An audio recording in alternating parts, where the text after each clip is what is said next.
ما شاء اللہ حول ولا قوة الا باللہ العلی العظیم۔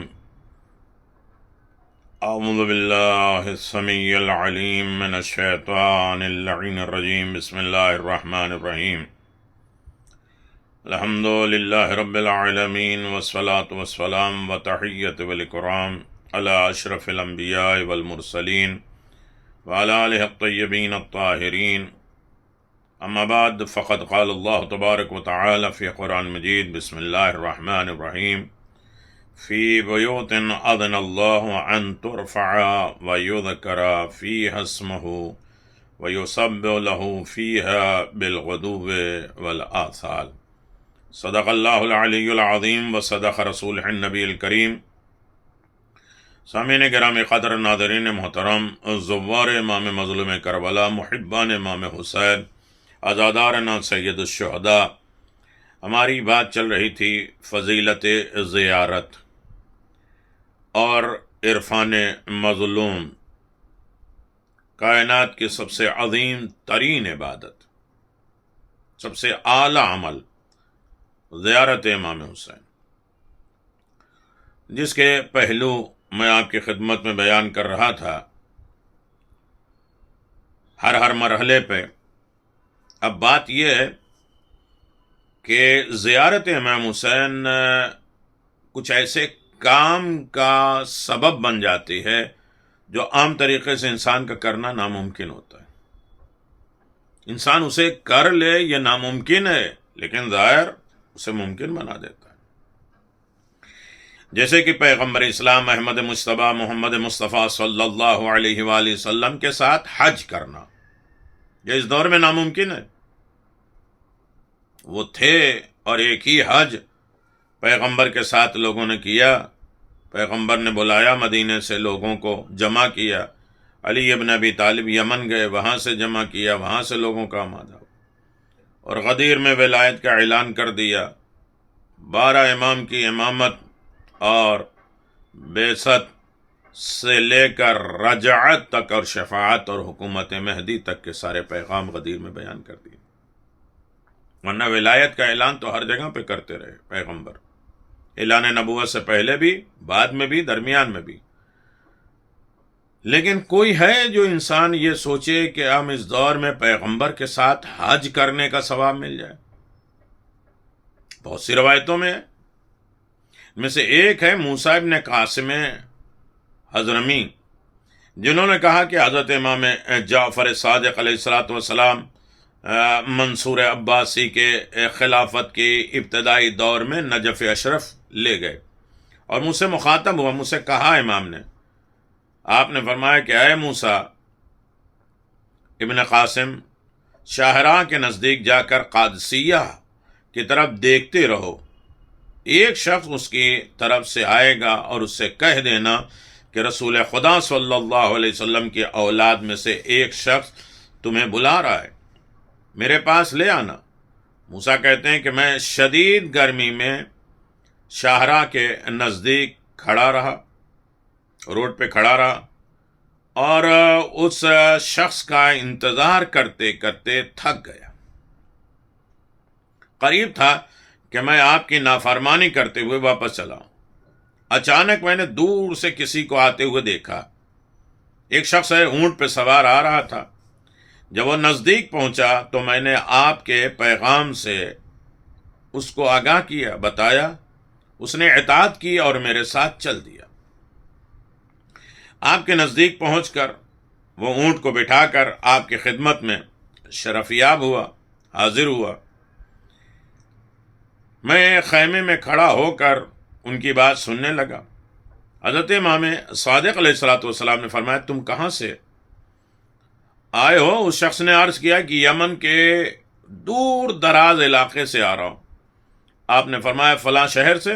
وہ بولا ہاں۔ آپ نے پوچھا کہ کس کام سے آئے ہو؟ عرض کرنے لگا زیارت امام حسین علیہ السلام کی غرض سے آیا ہوں، اپنے مولا اپنے آقا امام حسین کی زیارت کروں گا۔ حضرت امام حسین علیہ السلام کی زیارت کے علاوہ کوئی اور قصد و ارادہ نہیں ہے ہمارا۔ عرض کیا ہاں، میں اس لیے آیا ہوں کہ آپ کی زیارت کروں اور آپ کے مرقد منور قبر مطہر کے نزدیک نماز پڑھوں، آپ کو سلام عرض کرنے کے بعد اپنے اہل و عیال کی طرف واپس چلا جاؤں۔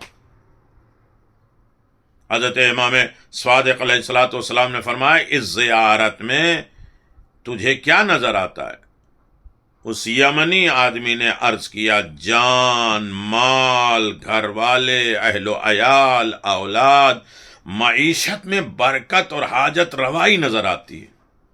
ایک چیز میں کتنی چیزیں اس نے سمیٹ دیا کہ زیارت امام حسین کا صلہ کیا ہے جو عام بندے نے سمجھا۔ میں اس میں اپنی جان بھی، مال بھی، اہل و عیال بھی، اولاد بھی، معیشت بھی، برکت بھی، حاجت روائی بھی، سب کچھ اسی میں زیارت امام حسین میں جانتا ہوں۔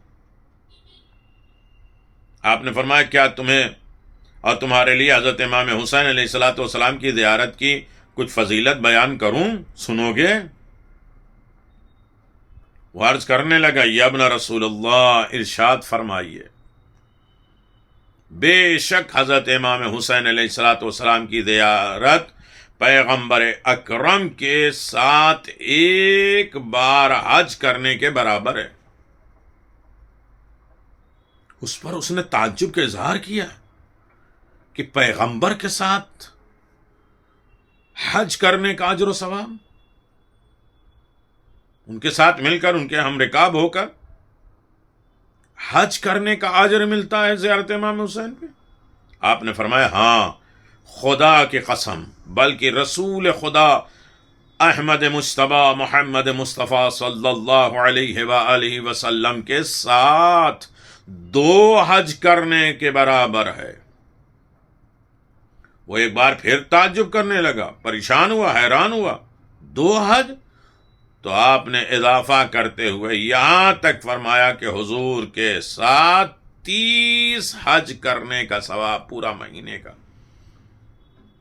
اگر کوئی انسان امام حسین علیہ الصلوۃ والسلام کی زیارت کرتا ہے تو اسے رسول ہے، جو ناممکن ہے کہ رسول کے ساتھ حج کرے اس دور میں، اسے وہ ثواب ملے گا، 1 نہیں، 2 نہیں، 30 حج جو پیغمبر اسلام احمد مجتبی محمد مصطفیٰ صلی اللہ علیہ وآلہ وسلم کے ساتھ کیا جائے، اس کا اجر و ثواب ملتا ہے۔ اللہ اکبر! کوئی انسان سوچ سکتا ہے؟ لیکن امام نے فرمایا ہے تو لہذا ہے۔ اس کے اور پہلو آپ دیکھ لیجئے، میں تبصرہ نہیں کر رہا ہوں، صرف احادیث آپ کی خدمت میں پیش کر رہا ہوں۔ فضیلت جو روایات اور معصومین کی زبان سے ہے اسے آپ کی خدمت میں صرف پیش کر رہا ہوں۔ اپنوں نے، پرائے نے، اس کے جو ہے بیک گراؤنڈ ہے کیا ہے، اس کی تفسیریں کیا ہے، اس کی روایتیں کیا ہیں، وہ سب چیزیں، ضمن میں واقعات کیا ہیں، وہ سب چیزیں چھوڑتے جا رہا ہوں۔ عرفان مظلوم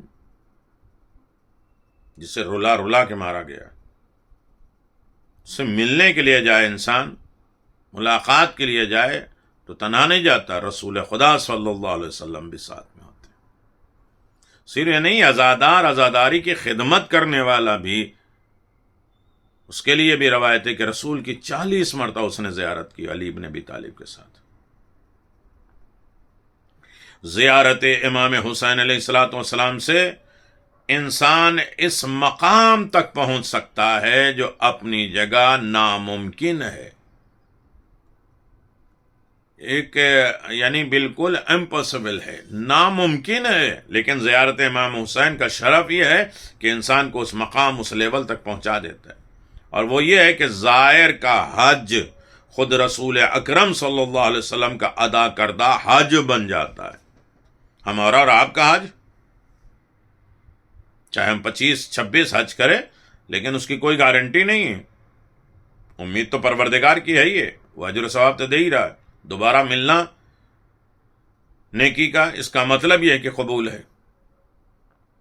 لیکن پھر بھی ہمارا حج کہاں رسول خدا صلی اللہ علیہ وسلم کا حج، ان کے حج کرنے کا اجر ثواب ملتا، حضور کے ادا کردہ حج بن جاتا ہے ایک زائر امام حسین کی زیارت کرنا، اور یہ مفہوم زیارت میں آیا ہے۔ چنانچہ رسول کی ایک بیوی نے روایت کی ہے کہ اس کا ذکر یہ ہے کہ رسول خدا صلی اللہ علیہ وسلم کے حج کا تحفہ اسے دیا جاتا ہے جو ظاہر امام حسین، وہ رسول خدا کا حج جس کے بارے میں سوچنا اور کہنا بھی غلط ہے کہ قبول، رسول خدا، انہی کی محبت، انہی کی ولایت، ان کی آل کی محبت تو حج کی قبولیت کا ذریعہ، انہی کا بیٹا جب تک نہیں آتا حج شروع نہیں ہوتا۔ رسول خدا صلی اللہ علیہ وسلم کا ادا کردہ حج، رسول خدا صلی اللہ علیہ وسلم کے مناسک حج کا اجر و ثواب ان کے حج کا حصہ اسے دے دیا جاتا ہے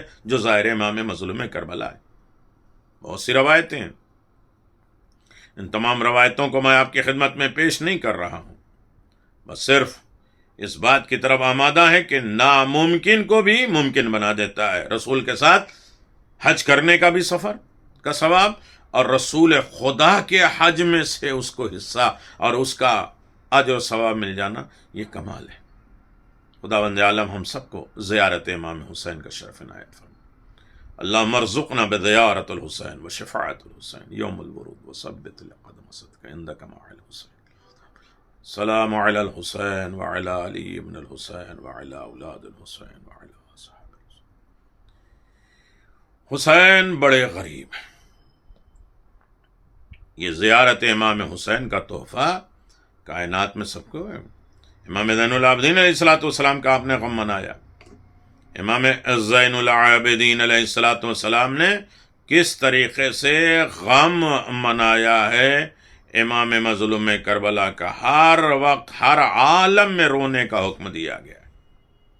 سید محمد مہدی موسوی خلقالی کہتے ہیں کہ عزاداروں کو کھانا کھلانا بھی شاعر اللہ کی تعظیم ہے۔ ایک انسان سوچتا ہے کربلا جائیں، ان چوکھٹوں کو چومیں یا ان کے علم کو چومیں تو پھر اجر و ثواب ملے گا، نہیں، عزادار کو کھانا کھلانا اللہ کی عظیم ترین نشانی ہے۔ عزادار کو پانی پلانا، عزادار کی خدمت کرنا اور ائمہ اہل بیت کے مقدس مشن کو قائم اور دائم رکھنے میں مددگار اور معاون ہے۔ عزاداری بہت عظیم ترین عبادت ہے۔ کہا ہے مجالس عزا اور عزاداروں کو نیاز کھلانا، ان کی ہمدردی کرنا، ان کی مدد کرنا، ان کی خدمت کرنا، ان کے ہم اور غم کو دور کرنا، اس کو بجا لانا اہم ترین دین کی ضرورت میں شمار ہوتا ہے۔ انسان دین کی خدمت کرنا چاہے تو کم از کم عزاداروں کی خدمت کر لے۔ عزاداروں کی جو خدمت کر لیتے ہیں وہ یقیناً عظیم ترین عبادت میں اپنے آپ کو شامل کرتے ہیں۔ اللہ ہم سب کو محب اہل بیت میں شمار کرے، عزادار اور عزادار کی خدمت کرنے کی توفیق عنایت فرمائے۔ عزاداری پہ خرچ کرنا آیت اللہ محمد رضا گل پائیگانی رضوان اللہ کا فتویٰ ہے کہ ہماری درخواست ہے کہ عزاداری اور عزاداری کے مراسم، سینہ زنی، زنجیر زنی وغیرہ کے جلوسوں پہ ہونے والے اخراجات خرچ کرنے کو جنگ سے متاثر لوگوں کی امداد میں خرچ کرنا بہتر ہے یا عزاداری پر؟ آپ کے عقیدت مند بادشاہ کیا کہیں؟ تو جواب دیتے ہیں عزاداری پر بالعموم، خاص طریقے سے، عام طریقے سے عزاداری پہ جو بھی خرچ، مراسم عزاداری، سید الشہداء پہ بالخصوص نیاز، نظر، ماتم، جلوس، تعزیہ داری وغیرہ جیسے اخراجات معمولی نہیں ہے۔ ان اخراجات کو اس طرح خرچ کرنا چاہیے کہ قطعاً ترک نہیں کرنا چاہیے۔ امید ہے کہ اللہ عز و جل انہی کے توسل سے شر پسندوں کے تمام مقاصد کو ناکام فرمائے گا، خوزستان پر دشمن پہ قبضہ ختم کرے گا۔ ہمیں یہ بھی خطرہ ہے کہ عزاداری کے رسم پر اٹھنے والے اخراجات کو جنگ زدان کی امداد میں خرچ کرنے کا سبب کہیں ایسے افراد کو بڑھاوا نہ ہو جائے کہ جو عزاداری کے دشمن کے ایجنڈے ہیں۔ جن لوگوں نے یہ سوال کیا انہیں توبہ کرنا چاہیے، یہ چیزیں سوچنا بھی نہیں چاہیے۔ کہاں جنگ کا امام حسین کے مقاصد، وہ جنگ میں بھی خرچ کرنے سے افضل ترین ہے کہ عزاداری پہ خرچ کیا جائے۔ ذات احدیت امت اسلامیہ کو نجات دے، ایسے نہ سوال کرے اور نہ سوال سوچے کہ کسی نے سوال کل ہی کیا کہ جب کہتے ہیں کہ بیویاں جو ہے اسیر ہو کے گئیں کوفہ اور شام میں اور انہوں نے نمازیں نہیں پڑھی، نمازیں نہیں چھوڑی، تو کیسے؟ چادریں تو تھی نہیں، چادر ہونا بچہ کا سوال ہے، بہت اچھا ہے، لیکن ہر چیز آسانی اور ہر چیز آزادی کے اعتبار سے، اختیارات کے اعتبار سے، ایسے عالم میں بھی عبادت پروردگار نہیں چھوڑا کہ جبکہ سر چھپانے کی چادر بھی نہیں تھی۔ تو یہ سوالات ذہن میں نہیں آنا چاہیے کہ بھائی نماز بہتر ہے یا عزاداری، یا یہ عبادت اچھی ہے وہ عبادت اچھی ہے۔ حکم الہی ہے کہ کرو، جنگ میں خرچ کرنا بہتر ہے یا عزاداروں پہ خرچ کرنا بہتر ہے؟ عزاداری کرو، عزادار پیدا ہوں گے تو جنگ کرنے کی ضرورت ہی نہیں ہوگی۔ ہم تو دفاع کرنے والے قوم ہیں، جنگ سے ہم تو دور ہی ہیں۔ اللہ ہم سب کو عزادار اور عزاداری اور عزاداری کے تمام عبادتیں جسے شاعر عظیم کہتے ہیں، اس میں ہمیں جان، مال، عزت، آبرو، تمام چیزیں خرچ کرنے کی توفیق عنایت فرما۔ ربنا تقبل منا انك انت السميع العليم بحق محمد وآلہ الطیبین الطاہرین۔ اللهم عجل لوليك الفرج۔